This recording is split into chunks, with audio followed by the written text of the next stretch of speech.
जय माता दी दोस्तों। ओम नमः शिवाय। आज हम आपके लिए लेकर आए हैं एकादशी व्रत कथा, जो केवल एक कथा नहीं बल्कि भक्ति, आस्था और मोक्ष का मार्ग दिखाने वाली प्रेरक गाथा है। यह कथा भगवान विष्णु की महिमा का बखान करती है और हमें सिखाती है कि कैसे उनके चरणों में श्रद्धा रखने से जीवन के सभी कष्टों का अंत हो सकता है। आइए इस दिव्य कथा के माध्यम से भगवान विष्णु की कृपा और एकादशी व्रत के महत्व को समझें। अंत तक हमारे साथ जुड़े रहिए, क्योंकि यह कहानी न केवल आपके मन को शांत करेगी बल्कि आपके जीवन को एक नई दिशा भी देगी।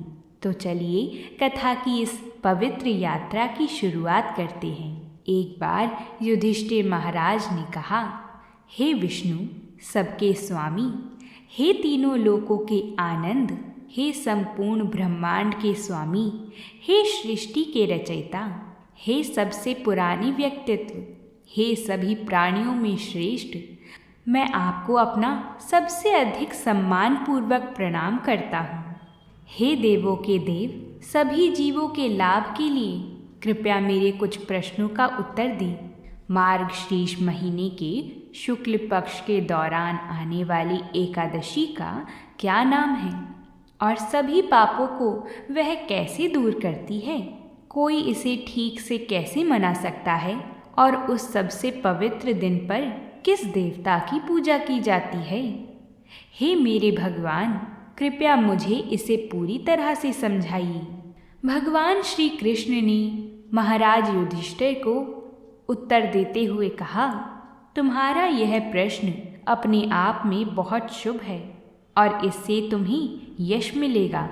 जैसे मैंने तुम्हें पहले ही प्रिय उत्पन्ना महाद्वादशी के विषय में बताया था, जो मार्गशीर्ष मास के कृष्ण पक्ष में होती है, जिस दिन मेरी देह से मुर नामक राक्षस को मारने के लिए एकादशी देवी प्रकट हुई थी और जो तीनों लोकों में सभी सजीव और निर्जीव को भी लाभ पहुंचाती हैं। वैसे ही अब मैं तुम्हें मार्गशीर्ष मास के शुक्ल पक्ष में होने वाली एकादशी के विषय में बताऊंगा। यह एकादशी मोक्षदा के नाम से प्रसिद्ध है, क्योंकि यह मुझे भजने वाले भक्त को सभी पापों से शुद्ध करके उसे मुक्ति प्रदान करती है। इस विशेष दिन के पूजनीय देवता भगवान दामोदर हैं। पूरे मन से घी का दीपक जलाकर सुगंधित पुष्प और तुलसी की मंजरी से उनकी पूजा की जाती है। हे राजन, मैं तुम्हें इस अद्भुत एकादशी का प्राचीन और शुभ इतिहास सुनाता हूँ। कृपया तुम इसे सुनो। इस कथा को सुनने मात्र से ही अश्वमेध यज्ञ से मिलने वाला पुण्य तुम्हें प्राप्त होगा। इस पुण्य के प्रभाव से नरक में गए हुए पितृ, माता, पुत्र तथा अन्य सर्ग संबंधी भी स्वर्ग लोक में चले जाते हैं। हे राजन, इसी कारण से तुम्हें इस कथा को ध्यान पूर्वक सुनना होगा। एक समय की बात है, चंपक नगर नाम का एक सुंदर नगर था, जो भक्त वैष्णवों से सुशोभित था। वहाँ के महाराज वैखानस थे, जो कि एक श्रेष्ठ संत के रूप में प्रजा का पालन करते थे, मानो वे उनके अपने ही प्रिय पुत्र पुत्री हों। उस राजधानी नगर की सभी ब्राह्मण 4 प्रकार के वैदिक ज्ञान से निपुण थे। राजा ने जब ठीक से शासन किया तो एक रात उन्होंने स्वप्न देखा कि उनके पिता यमराज के द्वारा शासित किए हुए नरकलोक में नारकीय यातनाएं भोग रहे हैं। राजा को अपने पिता के प्रति बहुत ही दया आ गई और वह आंसू बहाने लगे। अगली सुबह महाराज वैखानस ने स्वप्न में जो कुछ देखा था उसे अपने विद्वान ब्राह्मणों की सभा में बताया। राजा ने उनसे कहा, हे ब्राह्मणों, कल रात मैंने स्वप्न में अपने पिता को एक नारकीय लोक में कष्टों को भोगते देखा। वह वेदना से चिल्ला रहे थे, हे पुत्र, कृपया मुझे इस नर्क की यातनाओं से बचाओ, इस कठोर पीड़ा से मुझे मुक्ति दिलाओ। ऐसा अपना सपना बताते हुए राजा ब्राह्मणों से कहते हैं, अब मेरे मन में शांति नहीं है और यह सुंदर राज्य भी मेरे लिए असहनीय हो गया है। यहाँ तक कि मेरे घोड़े, हाथी, रथ और मेरे खजाने में जमा मेरी अपार संपत्ति भी, जो पहले मुझे बहुत आनंद देती थी, अब मुझे बिल्कुल भी आनंद नहीं देती। हे ब्राह्मण श्रेष्ठों, जब से मैंने अपने पिता को इस प्रकार की नारकीय यातनाएं भोगते देखा है, तब से मेरी पत्नी और पुत्र भी मेरे लिए दुख का कारण बन गए हैं। हे ब्राह्मणों, मैं कहाँ जाऊँ और इस दुख को दूर करने के लिए क्या करूँ? मेरा शरीर भय और दुख से जल रहा है। कृपया मुझे बताएं कि मैं किस प्रकार का दान, किस प्रकार का व्रत, किस प्रकार की तपस्या या किस देवता की सेवा करूं, जिससे मेरे पिता को उस पीड़ा से मुक्ति मिले और मेरे पूर्वजों को मोक्ष मिले। हे ब्राह्मण श्रेष्ठों, यदि किसी के पिता को नारकीय लोक में कष्ट भोगना पड़े तो उसके शक्तिशाली पुत्र होने का क्या लाभ? सचमुच ऐसे पुत्र का जीवन उसके और उसके पूर्वजों के लिए सर्वथा व्यर्थ है। राजा की ऐसी बातों को सुनकर ब्राह्मणों ने उत्तर दिया, यहाँ से कुछ ही दूरी पर एक पहाड़ी वन में महान संत पर्वत मुनि का आश्रम है। कृपया उनके पास जाओ, क्योंकि वे त्रिकाल ज्ञानी हैं। वे हर चीज का भूत, वर्तमान और भविष्य जानते हैं और निश्चय ही वे तुम्हें तुम्हारे दुख से मुक्ति दिलाने में मदद कर सकते हैं। यह सलाह सुनकर व्यथित राजा तुरंत प्रसिद्ध ऋषि पर्वत मुनि के आश्रम की यात्रा पर निकल पड़े। पर्वत मुनि का आश्रम वास्तव में बहुत बड़ा था और वहाँ 4 वेदों के पवित्र भजनों का जाप करने में कुशल कई विद्वान ऋषि रहते थे। पवित्र आश्रम के पास पहुंचकर राजा ने देखा कि पर्वत मुनि सभी बहुत से ऋषियों की सभा में एक और ब्रह्मा या व्यास देव की तरह बैठे हैं। उसी समय महाराज ने मुनि को अपना विनम्र प्रणाम किया। पहले अपना सिर झुकाया और फिर अपने पूरे शरीर को उनके सामने झुका दिया। राजा के सभा में बैठने के बाद पर्वत मुनि ने उनसे उनके विशाल राज्य के 7 अंगों यानी उनके मंत्री, उनका राजकोष, उनकी सैन्य शक्ति, उनके सहयोगी ब्राह्मणों, किए जाने वाले यज्ञ और उनकी प्रजा की आवश्यकताओं के कल्याण के बारे में पूछा। मुनि ने उनसे यह भी पूछा कि क्या उनका राज्य कष्टों से मुक्त है और क्या सभी लोग शांतिपूर्ण, खुश और संतुष्ट हैं। इस प्रश्नों के उत्तर में राजा ने उत्तर दिया, हे महाप्रतापी और महान ऋषि, आपकी दया से मेरे राज्य के सभी 7 अंग बहुत अच्छे से चल रहे हैं। फिर भी हाल ही में एक समस्या उत्पन्न हुई है और इसे हल करने के लिए मैं आपकी विशेषज्ञ सहायता और मार्गदर्शन के लिए आपके पास आया हूँ।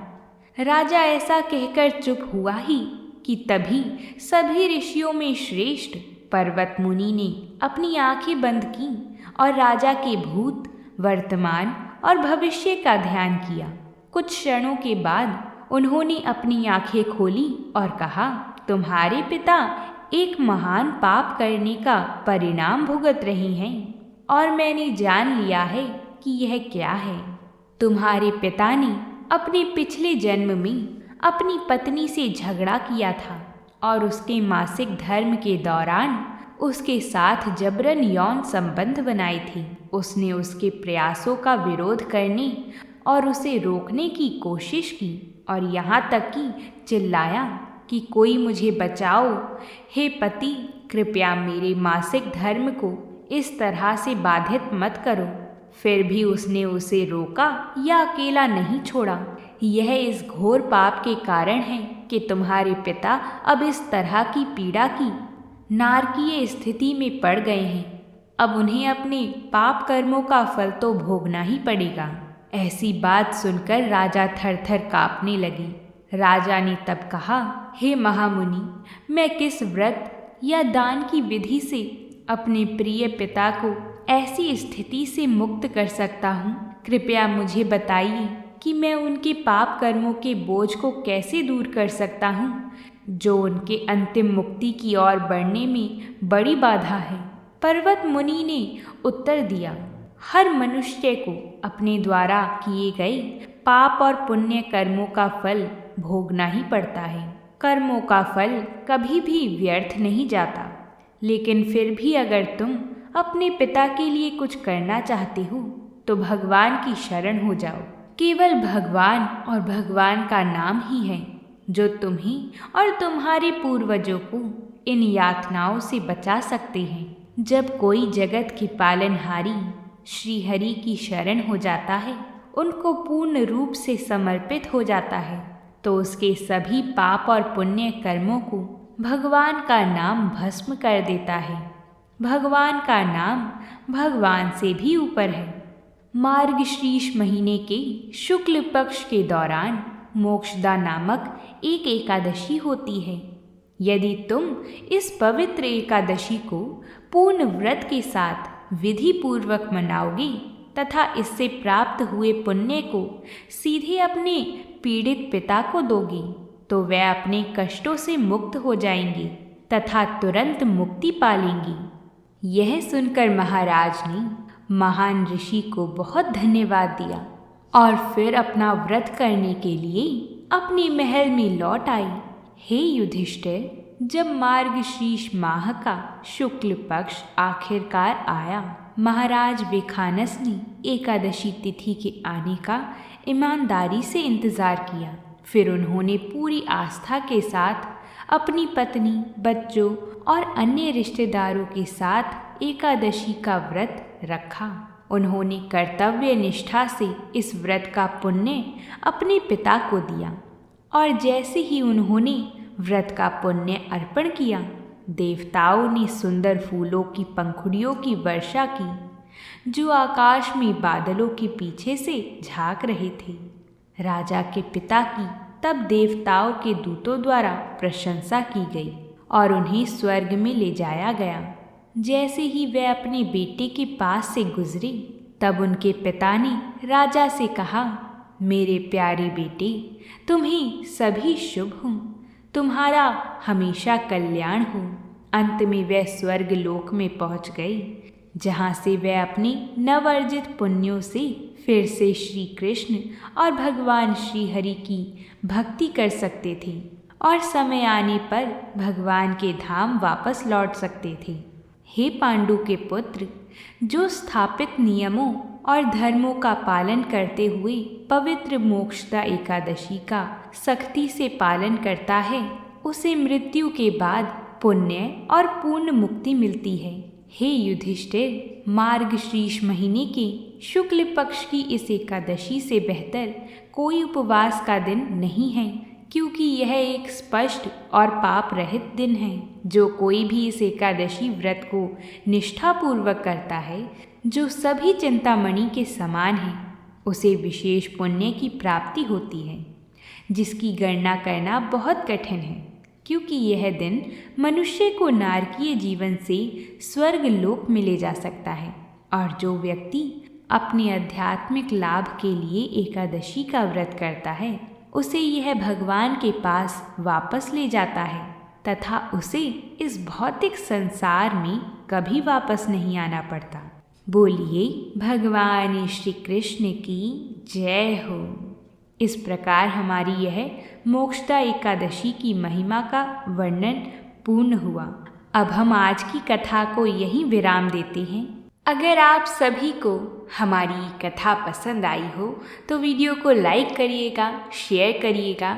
साथ ही में अगर आप हमारी और कथाओं को सुनना चाहते हैं तो हमारे चैनल पर जाकर ज़रूर सुनिएगा। हम व्रतों से जुड़ी कथाएं आप सभी के लिए लाते रहते हैं। प्रेम से बोलिए जय माता दी।